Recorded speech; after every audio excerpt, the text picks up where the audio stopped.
बुलंदशहर जैसी घटनाएं ये साबित करती हैं कि इनके दावे खोखले हैं।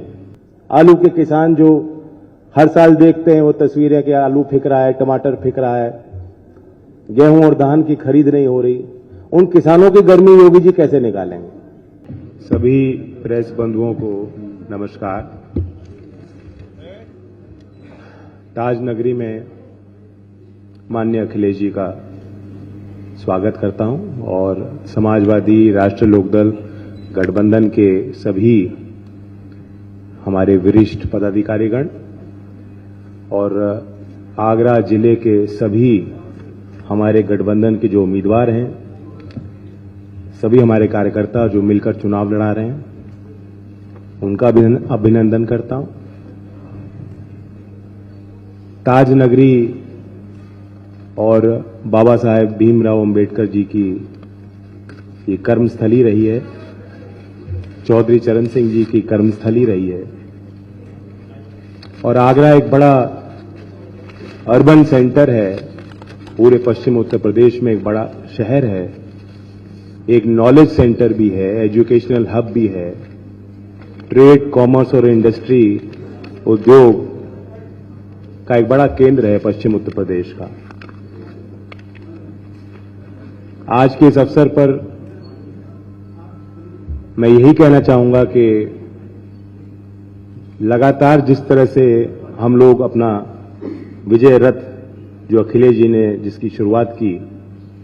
उस पर सवार होकर चल रहे हैं और एक बात साफ है कि प्रदेश के नौजवान और प्रदेश के किसान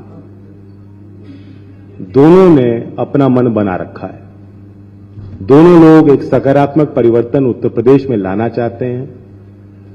दोनों लोग अपने आप को ठगा महसूस कर रहे हैं और उनके साथ मौजूदा सरकार ने छल कपट भी किया, झूठे वादे किए, दुनिया की एक बहुत बड़ी तस्वीर उनको दिखाई और फिर धड़ाम से उनको जो है जमीन पर ला दिया। इलाहाबाद के यूनिवर्सिटी में जिस तरह से मारपीट छात्रों के साथ की गई वो तो एक प्रमाण है। बड़े बड़े दावे आज भी सरकार में बैठे लोग, सत्ता में बैठे लोग करते होंगे। लॉ एंड ऑर्डर को लेकर आप देखते हैं कि योगी जी बहुत बयानबाजी करते हैं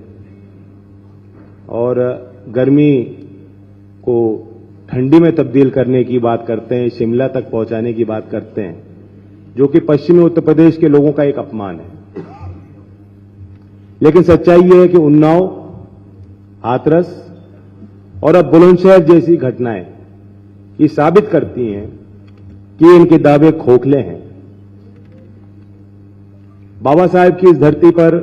मैं ये भी कहना चाहूंगा कि जो हमने गठबंधन बनाया है उसके पीछे एक सामाजिक समीकरण है और बाबा साहेब के द्वारा जो सामाजिक न्याय की लड़ाई उन्होंने लड़ी, देश को संविधान दिया, नागरिकों को अधिकार दिए,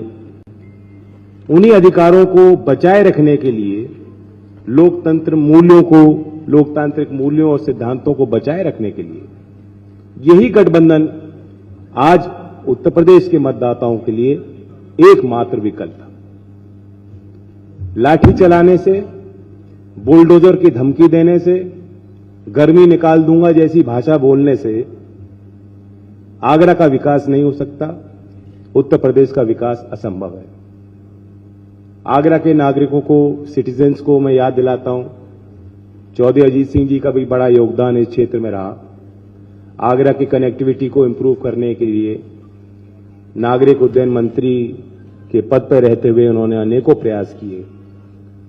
और अखिलेश जी ने अनेकों प्रयास किए यहां की कनेक्टिविटी के लिए, यहां के ऐतिहासिक महत्व को आगे बढ़ाने के लिए। और हम लोगों ने तय किया है कि पूरे उत्तर प्रदेश के मानचित्र पर आगरा शहर का अपना एक विशेष महत्व रहेगा। आप टूरिज्म को देख लें, 1,09,00,000 देश के हर कोने से और विदेश से यहां पर्यटक 2019 में आए थे और कोविड महामारी कर लीजिए, कह लीजिए, या जो आर्थिक तंगी है जिसका प्रभाव सबके जेब पर पड़ रहा है, उसका असर ये पड़ा कि 2020 में वो आंकड़ा गिर के मात्र 27 लाख रह गया, यानी ऑलमोस्ट 20% रह गया। तो उस इंडस्ट्री को रिवाइव करने के लिए राज्य सरकार को कदम लेने पड़े। फिर आलू का एक बहुत बड़ा क्षेत्र है, किसानों की भूमि है, चौधरी चरण सिंह जी की कर्मस्थली रही।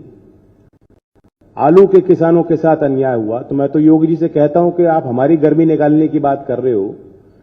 चलो हमारा तो कुछ कर नहीं सकते,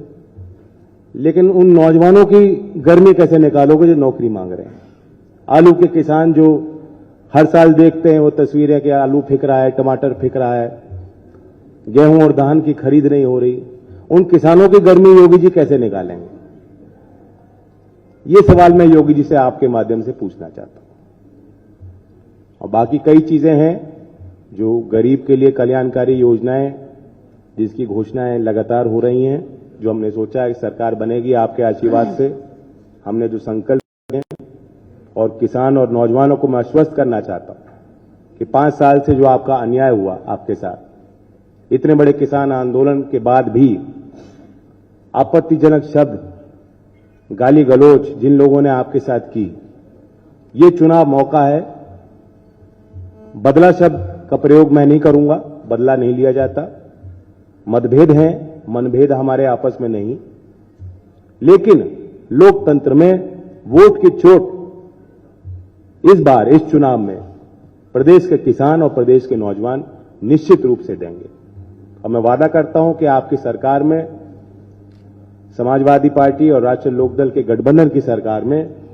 प्राथमिकता आगरा को दी जाएगी विकास में, और किसान और नौजवानों की सरकार होगी।